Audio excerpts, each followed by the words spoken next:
അമേരിക്കയുടെ അലാസ്ക പ്രവിശ്യ. മുൻപൊരു കാലഘട്ടത്തിൽ ഇത് അമേരിക്കയുടെ പ്രദേശമായിരുന്നില്ല. എന്നാൽ എന്നാണോ റഷ്യയെ ഭരിച്ചുകൊണ്ടിരുന്ന വ്യക്തികൾ അമേരിക്കയ്ക്ക് ഇത് വിറ്റത്, അന്ന് മുതൽ ഇത് അമേരിക്കയുടെ നോർത്തേൺ കമാൻഡിന് കീഴിലുള്ള വളരെ പ്രധാനപ്പെട്ട ഒരു ഭൂപ്രദേശമായി മാറി.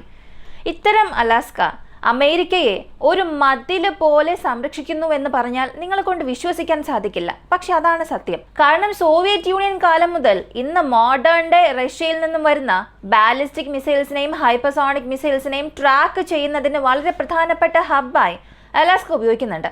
അങ്ങനെ വളരെ സ്ട്രാറ്റജിക്കലി ഇമ്പോർട്ടൻ്റ് ആയിട്ടുള്ള ഈ ഒരു ഭൂപ്രദേശത്തിനടുത്ത് കഴിഞ്ഞ 10 വർഷത്തെ ഒരു കണക്കെടുത്ത് നോക്കിയാൽ അമേരിക്കയ്ക്കെതിരെ റഷ്യയുടെ ഏതൊരു എയർക്രാഫ്റ്റ്സും അവിടെ പറന്നിട്ടില്ല.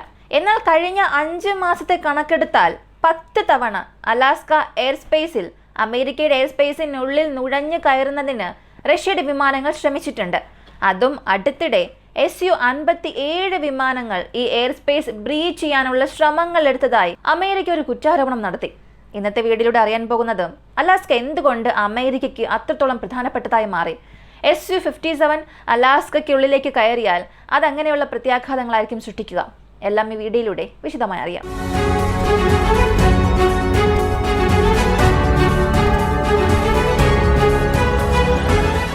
അലാസ്ക ഭൂപ്രദേശം വൈസ് നോക്കുകയാണെങ്കിൽ അമേരിക്കയുടെ പ്രവിശ്യകളിൽ വളരെ വലുതാണ്. കൂടാതെ അമേരിക്കയുടെ ചെറിയ ചെറിയ പ്രവിശ്യകൾ ഉണ്ടാകുമല്ലോ. അങ്ങനെ ഒരു 48% പ്രവിശ്യകളെയും ഈ ഒറ്റ പ്രദേശത്തിനുള്ളിൽ ഉൾക്കൊള്ളിക്കാൻ സാധിക്കും. അത്രത്തോളം വലിയ ഭൂപ്രദേശമാണ് അലാസ്കയുടേത്. ഇതിന്റെ ടോട്ടൽ ഏരിയ നോക്കിയാൽ ഏകദേശം 1.7 മില്യൺ സ്ക്വയർ കിലോമീറ്റേഴ്സ് ആണ്. ഇത് റഷ്യയുടെ നിയന്ത്രണത്തിലായിരുന്നു 1867 മുൻപ് വരെയും. സോവിയറ്റ് യൂണിയൻ അല്ലെങ്കിൽ അതിന് മുൻപ് ഭരിച്ചവർ ആരൊക്കെയായിരുന്നു, അവരുടെ നിയന്ത്രണത്തിലായിരുന്നു അലാസ്ക ഉണ്ടായിരുന്നത്. എന്നാൽ ഒഫീഷ്യലായി 1867 മാർച്ച് മാസം 30 അലാസ്കയെ അമേരിക്കയ്ക്ക് വിൽക്കുവാനുള്ള ശ്രമങ്ങൾ എടുക്കുകയും അടുത്ത ചില മാസത്തിൽ തന്നെ ഒഫീഷ്യലായി അലാസ്ക അമേരിക്കയുടെ ഒരു ഭാഗമായി തന്നെ മാറി. അതും അപ്പോഴുണ്ടായിരുന്നവർ വെറും 7 മില്യൺ ആയിരുന്നു ആ ഒരു ട്രേഡ് അവസാനിപ്പിച്ചത്. എന്നാൽ ഇന്ന് എക്കണോമിക്കൽ വൈസ് നോക്കുകയാണെങ്കിൽ അവിടെയുള്ള ഈ പ്രകൃതി വിഭവങ്ങളുടെ മൂല്യം മാത്രം നോക്കിയാൽ 96 ട്രില്യണിലും അധികമുണ്ട്. അതായത് ഇവയെല്ലാം കണ്ടുപിടിക്കപ്പെട്ടത് മാത്രം.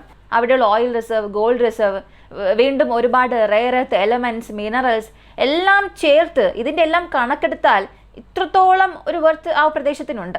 ഇത് എക്കണോമിക്കൽ വൈസ് ആണ് ഇങ്ങനെ. ഇനി സ്ട്രാറ്റജിക്കൽ വൈസ് എങ്ങനെയാണെന്ന് നോക്കാം. സൈനികം സംബന്ധിക്കുന്ന പ്രവർത്തനങ്ങൾക്ക് അലാസ്ക വളരെ പ്രധാനപ്പെട്ട ഒരു പ്രദേശമാണ്. കാരണം അമേരിക്കയുടെ ഭൂപ്രദേശത്തിനും അമേരിക്കയുടെ മെയിൻലാൻഡിനും അലാസ്കയ്ക്കും യാതൊരു ബന്ധവുമില്ലാത്തതുപോലുള്ള പ്രദേശമാണ്. ബാരിങ് സ്ട്രെയിറ്റ് വഴി കണക്ട് ആകുന്ന ഒരു രീതി നോക്കിയാൽ റഷ്യയുടെ ഭൂപ്രദേശവും അമേരിക്കയുടെ ഭൂപ്രദേശവും ഒരുപോലെ ഇരിക്കുന്നത് പോലെ തോന്നാം. മഞ്ഞ് വീഴ്ച കൂടുതലായി അവിടെ മഞ്ഞ് കട്ടകൾ കൊണ്ട് അടിയുമ്പോൾ, കടൽ മുഴുവനും മഞ്ഞ് കട്ട കൊണ്ട് നിറയുമ്പോൾ ആ ഒരു സമയത്ത് ഭൂപ്രദേശം വൈസ് നോക്കിയാൽ അമേരിക്കയും റഷ്യയും ഒരുമിച്ച് കണക്ട് ആയതുപോലെ തോന്നും. ക്ലോസസ്റ്റ് ഡിസ്റ്റൻസ് എന്നത് വെറും 50 കിലോമീറ്റർ ആണ്. റഷ്യയുടെ മെയിൻലാൻഡിനും അമേരിക്കയുടെ അലാസ്ക പ്രദേശവും വളരെ അടുത്തായിരിക്കും. അപ്പോൾ ഇങ്ങനെയുള്ള അലാസ്കയിൽ അമേരിക്ക അവരുടെ മിലിറ്ററി സെറ്റപ്പ് വളരെ നന്നായി തന്നെ ചെയ്തിട്ടുണ്ട്. F-22 റാപ്റ്റർ അതിന്റെ കംപ്ലീറ്റ് സ്ക്വാഡ്രൺ ഈ അലാസ്കയിൽ നിർത്തിവെച്ചിട്ടുണ്ട്. എന്തിനു വേണ്ടി അമേരിക്ക അലാസ്ക ഇത്രത്തോളം മിലിറ്ററൈസ് ചെയ്യണം? സോവിയറ്റ് യൂണിയൻ തകർന്നു. ഇപ്പോഴുള്ള റഷ്യ അമേരിക്കയുമായി കമ്പയർ ചെയ്യുമ്പോൾ ന്യൂക്ലിയർ പവറിൽ മാത്രമാണ് പരസ്പരം മാച്ച് ആകുന്നത്. മറ്റുള്ള കാര്യങ്ങളൊക്കെ നോക്കുമ്പോൾ റഷ്യ അത്രത്തോളം സ്ട്രോങ് അല്ല എന്നൊക്കെ പറയുമ്പോൾ പിന്നെയും എന്തുകൊണ്ട് അലാസ്കയെ അമേരിക്ക വീണ്ടും വീണ്ടും മിലിറ്ററൈസ് ചെയ്യണം? അതിന് പിന്നിലുള്ള കാരണങ്ങൾ എന്തൊക്കെയാണ്? ആദ്യം അമേരിക്കയുടെ ഡിഫൻസ് ആണ്. അമേരിക്കയുടെ ഡിഫൻസിനെ സംബന്ധിച്ചിടത്തോളം റഷ്യൻ മിസൈൽസ് ആയിക്കോട്ടെ അല്ലെങ്കിൽ മറ്റ് രാജ്യങ്ങൾ അമേരിക്കയിലേക്ക് ഫയർ ചെയ്യുന്ന മിസൈൽസ് ആയിക്കോട്ടെ, എന്തു തന്നെ ആയാലും കൂടുതലായും ഈ അലാസ്കയുടെ എയർ ഡെൻ സോൺ അതിനുള്ളിൽ അവർ ഈ റഡാർ നെറ്റ്വർക്ക്സ് എല്ലാം ക്രിയേറ്റ് ചെയ്ത് വെച്ചിട്ടുണ്ടാകും. അപ്പോൾ ഈ പ്രദേശത്തെ ക്രോസ് ചെയ്ത് വേണം 80% ത്രെഡ്സും വരുന്നത്. ഇത് അമേരിക്കയുടെ മെയിൻലാൻഡിലുള്ള റഡാർസുമായി ഒന്നോടൊന്ന് കണക്ട് ആയതുകൊണ്ട് തന്നെ ഇടയിലുള്ള ഈ ഒരു എയർ സ്പേസ്, ഈ കാനഡയുടെ ഉടമസ്ഥതയിലുള്ള എയർ സ്പേസ് എന്നത് വളരെ ചെറുതായിരിക്കും. പ്രാക്ടിക്കലി പറഞ്ഞാൽ അമേരിക്കയുടെ മെയിൻലാൻഡിൽ നിന്നും അലാസ്കയെ ബന്ധിപ്പിക്കുന്ന രീതിയിൽ ഒരു റഡാർ നെറ്റ്വർക്ക് തന്നെ അമേരിക്ക ക്രിയേറ്റ് ചെയ്ത് വെച്ചിട്ടുണ്ട്. ഇത് കാനഡയ്ക്ക് നന്നായി തന്നെ അറിയാം. എന്നാൽ അമേരിക്ക എതിർത്ത് അവരെ കൊണ്ടൊന്നും ചെയ്യാൻ കഴിയില്ല, സംസാരിക്കാനും സാധിക്കില്ല. അമേരിക്കയെ പകയ്ക്കാൻ പാടില്ല എന്നതിനു വേണ്ടി അമേരിക്ക ചെയ്യുന്ന കാര്യങ്ങൾക്കൊന്നും ഏതൊരു എതിർപ്പും അറിയിച്ചില്ല. അപ്പോൾ അവിടെ അങ്ങനെ ഒരു സ്ട്രോങ്ങസ്റ്റ് റഡാർ നെറ്റ്വർക്ക് ക്രിയേറ്റ് ചെയ്ത് വെച്ചിരിക്കുമ്പോൾ റഷ്യയിൽ നിന്നും ഫയർ ചെയ്യുന്ന മിസൈൽസ് എല്ലാം തന്നെ ഈ നെറ്റ്വർക്ക് കഴിഞ്ഞ് മാത്രമേ വരാൻ സാധിക്കുകയുള്ളൂ. അപ്പോൾ അലാസ്ക എന്ന ഈ ഒരു പ്രദേശം ഒരു റഡാർ ഹബ്ബാക്കി തന്നെ മാറ്റിയിട്ടുണ്ട്. അമേരിക്കയ്ക്ക് എന്തെങ്കിലും ഒരു പ്രശ്നം വരികയാണെങ്കിൽ, അല്ലെങ്കിൽ അമേരിക്കയെ നോക്കി ഏതെങ്കിലും ഒരു മിസൈൽ വരികയാണെങ്കിൽ അത് ഈ സോൺ ക്രോസ് ചെയ്ത് മാത്രമേ വരികയുള്ളൂ. ഗ്ലൈഡ് ഫേസ് ഇന്റർസെപ്റ്റർ, അമേരിക്കയുടെ ഏജിസ് എക്യുപ് ഷിപ്സ്, ഇവയെല്ലാം അവിടെ നിർത്തിവെച്ചിട്ടുണ്ട്. അപ്പോൾ മുൻപിൽ ഒരു ചുമര് പോലെ നിന്ന് അമേരിക്കയെ സംരക്ഷിക്കുന്നതിൽ അലാസ്കയ്ക്ക് വളരെ വലിയൊരു പങ്ക് തന്നെയുണ്ട്. മാത്രമല്ല ഡിഫൻസ് വൈസ് മാത്രമാണിത്. ഒഫൻസീവ് ഓപ്പറേഷൻ വൈസ് നോക്കുകയാണെങ്കിൽ, അല്ലെങ്കിൽ റഷ്യയിൽ ചാരവൃത്തി ചെയ്യുക, റഷ്യയുടെ പക്കൽ നിന്നും ഡാറ്റാസ് എടുക്കുക, അവരുടെ പ്രധാനപ്പെട്ട ചില സൈനിക താവളങ്ങളെക്കുറിച്ചുള്ള ഡാറ്റാസ് എടുക്കുക, ഇവയ്ക്കെല്ലാം അലാസ്ക വളരെ പ്രധാനപ്പെട്ടതാണ്. കാരണം ഇവിടെയുള്ള അമേരിക്കയുടെ ലോങ് റേഞ്ച് റഡാർസിനെ കൊണ്ട് റഷ്യയുടെ ഡീപ് ടെറിട്ടറിക്കുള്ളിൽ ട്രാക്ക് ചെയ്യാൻ സാധിക്കും. മാത്രമല്ല ഇവിടെ നിന്ന് വ്ളാഡിവോസ്റ്റോക്ക് വരെയും അമേരിക്കയുടെ ഈ ലോങ് റേഞ്ച് റഡാർസ് ഉപയോഗിച്ച് നിരീക്ഷിക്കാനും സാധിക്കും. ഇതേസമയം റഷ്യയും അവിടെ വെറുതെ ഇരിക്കില്ല.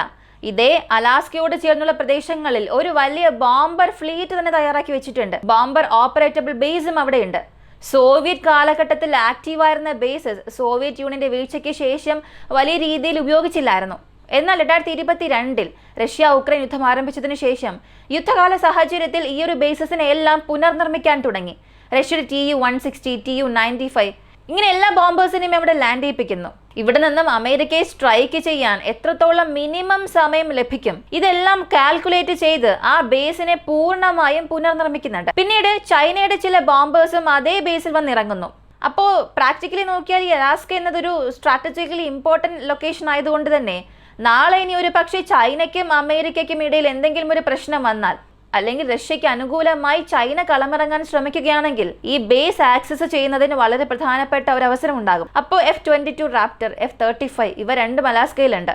റഷ്യയുടെ പക്കലുള്ള ഒരേ ഒരു സ്റ്റെൽത്ത് വിമാനം ഏതാണെന്ന് നോക്കിയാൽ Su-57 ആണ്. ഈ എയർ സ്പേസ് വയലേഷനെ സംബന്ധിച്ചിടത്തോളം കഴിഞ്ഞ 10 വർഷത്തിൽ കൂടുതലായി അങ്ങനെ സംഭവങ്ങളൊന്നും നടന്നിട്ടില്ല. 10 വർഷം എന്നല്ല, ലാസ്റ്റ് 2 ഡിക്കേഡ് എടുത്ത് നോക്കിയാൽ ചെറിയ ചെറിയ സംഭവങ്ങൾ മാത്രമേ നടന്നിട്ടുള്ളൂ. അത് റഷ്യയുടെ വിമാനങ്ങൾ എയർ സ്പേസിന്റെ അടുത്തുപോലും വരില്ല. അതിന് മുൻപ് തന്നെ യൂട്ടേൺ ചെയ്ത് പോവുക, അമേരിക്കയുടെ മിസൈൽസ് ഒക്കെ ഇന്റർസെപ്റ്റ് ചെയ്യാൻ വരുമ്പോൾ അതിനെ കണ്ട് തിരിഞ്ഞോടുക, ഇങ്ങനെ എയർ സ്പേസിന്റെ അടുത്തേക്ക് വരുന്ന രീതിയിലുള്ള സംഭവങ്ങൾ പോലും നടന്നിട്ടില്ല. എന്നാൽ ഇപ്പോൾ ഈ 2025 കൂടി അവസാനത്തെ 3 മാസത്തെ ഡാറ്റ എടുത്ത് നോക്കിയാൽ റഷ്യയുടെ Su-35, Tu-95 ബോംബേഴ്സ്, റഷ്യയുടെ Su-30 എയർക്രാഫ്റ്റ്സ് ഈ എയർ സ്പേസിന്റെ അടുത്തേക്ക് പോവുക, ചില സമയങ്ങളിൽ വയലേഷൻ ഉണ്ടാക്കാനൊക്കെ ശ്രമിക്കുക. സത്യത്തിൽ കടലിന്റെ അതിർത്തിയൊക്കെ നമുക്ക് ഒരു പരിധിവരെയും തീരുമാനിച്ചെടുക്കാനൊക്കെ സാധിക്കും. പക്ഷേ എയർ സ്പേസ്, ആകാശത്തിലുള്ള ഈ അതിർത്തി എന്നൊക്കെ പറയുമ്പോൾ പെട്ടെന്ന് നമുക്ക് കണ്ടെത്താൻ കഴിയില്ല. അപ്പോൾ അമേരിക്കയുടെ ഈ എയർ സ്പേസിനുള്ളിലേക്ക് ഇവർ നുഴയാനൊക്കെ ശ്രമിക്കുക, ഇങ്ങനെയുള്ള കൂടുതൽ വയലേഷൻസ് അവരോട് ചെയ്തിട്ടുണ്ട്. ഇതെല്ലാം രജിസ്റ്റർ ആയിട്ടുണ്ട്. ഇതിലും ഇപ്പോൾ ലേറ്റസ്റ്റ് ആയി വന്നിരിക്കുന്ന ഒരു വാർത്തയാണ് Su-57 ഈ ഒരു വയലേഷൻ, Su-57 ഇന്റർസെപ്ഷൻ എന്ന് പറയുന്നത്. ഇത് എത്രത്തോളം സത്യമാണെന്ന് അറിയില്ല. അമേരിക്കയുടെ മാധ്യമങ്ങൾ Su-57 അലാസ്കയുടെ എയർ സ്പേസ് വയലേറ്റ് ചെയ്യാൻ ശ്രമിച്ചു, അതിനെ ഞങ്ങൾ വിരട്ടി ഓടിച്ചു, ക്രിട്ടിക്കൽ ഡാറ്റ F-22 റാപ്റ്ററിനെ കുറിച്ചുള്ള ഡാറ്റാസും ലാൻഡ് ബേസ്ഡ് റഡാർ സിസ്റ്റത്തിന്റെ ഡാറ്റാസും എടുക്കാൻ വേണ്ടി Su-57 ട്രൈ ചെയ്തു, ഇങ്ങനെയുള്ള വാർത്തകളാണ് ഈ മാധ്യമങ്ങളെല്ലാം പുറത്തുവിടുന്നത്. മറുവശത്ത് നോക്കിയാൽ Su-57 അതിനുവേണ്ടി വന്നതല്ല. അമേരിക്കയുടെ വിമാനങ്ങൾ എത്രത്തോളം റാപ്പിഡായി റെസ്പോണ്ട് ചെയ്യുന്നു, അവർ ആ വിമാനങ്ങൾ എത്രത്തോളം വേഗതയിൽ അയക്കുന്നു എന്നുള്ളതിനെ നിരീക്ഷിക്കാൻ വേണ്ടിയാണ് Su-57 വന്നതെന്നും പറയുന്നു. പക്ഷെ ഇതിന് മുൻപ് നടന്ന സംഭവങ്ങളൊക്കെ നമുക്ക് സാധാരണ രീതിയിൽ എടുക്കാം. Su-35 അകത്തേക്ക് വന്നത്, Su-30 അകത്തേക്ക് വരുന്നത് ടെസ്റ്റ് ചെയ്യാൻ ഒരു പക്ഷെ അകത്തേക്ക് വന്നിട്ടുണ്ടാകാം. എന്നാൽ Su-57 ആദ്യമായി അമേരിക്കയുടെ എയർ സ്പേസിന്റെ അടുത്തേക്ക് വന്നു എന്നുണ്ടെങ്കിൽ അത് സാധാരണ രീതിയിൽ നമുക്കങ്ങനെ വിട്ടുകളയാൻ പറ്റുന്ന ഒരു കാര്യമല്ല. ഇവിടെ റഷ്യ Su-57 വെച്ച് മറ്റെന്തോ ട്രൈ ചെയ്യുന്നുണ്ട്. ഒന്നുകിൽ അവിടെയുള്ള ഏതെങ്കിലും ക്രിട്ടിക്കൽ ഡാറ്റ എടുക്കാനായിരിക്കും. കാരണം റഷ്യയുടെ Su-57 ഓപ്റ്റിക്കൽ സെൻസേഴ്സ് എന്നത് വളരെ ക്യാപ്പബിളായ ഒന്നാണ്. അതിനെക്കൊണ്ട് തറയിലുള്ള ലാൻഡിലുള്ള ഒരു ലക്ഷ്യത്തെ വളരെ കൃത്യമായി ക്യാപ്ചർ ചെയ്യാൻ സാധിക്കും, ചിത്രമെടുക്കാൻ കഴിയും. ഈ ഒരു സാങ്കേതിക വിദ്യ, ഇത്രത്തോളം പവർഫുള്ളായ ഓപ്റ്റിക്കൽ സെൻസേഴ്സ് F-22 റാപ്റ്ററിൽ പോലുമില്ല, F-35 ഇല്ല. സ്റ്റെൽത്ത് വൈസ് 2 വിമാനങ്ങൾ കമ്പയർ ചെയ്യുമ്പോൾ ഈ ഒരു കാറ്റഗറിയിൽ റഷ്യയുടെ Su-57 എന്നത് ഇപ്പോഴും ടോപ്പിലാണ്. അപ്പോൾ ആ ഒരു വിമാനം ഉപയോഗിച്ച് ഇവരുടെ പ്രധാനപ്പെട്ട ചില സെൻസിറ്റീവ് ഡാറ്റാസ് എടുക്കാൻ ഒരു പക്ഷേ റഷ്യ ശ്രമിച്ചിട്ടുണ്ടാകാം. എന്നാൽ എപ്പോഴത്തെയും പോലെ ഇതിനും റഷ്യ ഇപ്പോഴും മറുപടി ഒന്നും പറഞ്ഞിട്ടില്ല. ഇപ്പോൾ ഇതൊരു വലിയ പ്രശ്നമാകില്ല. പക്ഷേ വീണ്ടും ഒരു 2-3 വയലേഷൻ സംഭവിക്കുമ്പോൾ നേരിട്ട് പെന്റഗണിൽ നിന്നും ഒരു മുന്നറിയിപ്പ് വരും, അല്ലെങ്കിൽ അതിനെ ഇന്റർസെപ്റ്റ് ചെയ്യാനുള്ള ചില ശ്രമങ്ങൾ എടുക്കുമ്പോൾ അതൊരു വലിയ വാർത്തയായി തന്നെ പുറത്തറിയും. ഈ ഒരു വീഡിയോയെക്കുറിച്ചുള്ള നിങ്ങളുടെ അഭിപ്രായം കമന്റിൽ പറയുക. Su-57 അലാസ്കയോട് അടുക്കുന്നത് തീർച്ചയായും നല്ല കാര്യമല്ല. അതും ഒരു സ്റ്റെൽത്ത് വിമാനം മറ്റൊരു സ്റ്റെൽത്ത് വിമാനമുള്ള പ്രദേശത്തെ നോക്കി പോകുന്നത്. ഇതിനെക്കുറിച്ച് നിങ്ങളുടെ അഭിപ്രായം എന്താണെന്നുള്ളത് കമന്റിൽ പറയുക. കൂടുതൽ അപ്ഡേറ്റ്സിനായി വോയിസ് ഓഫ് വിക്കി നമ്മുടെ ചാനൽ സബ്സ്ക്രൈബ് ചെയ്യുക. മറ്റൊരു വീഡിയോയുമായി വീണ്ടും കാണാം.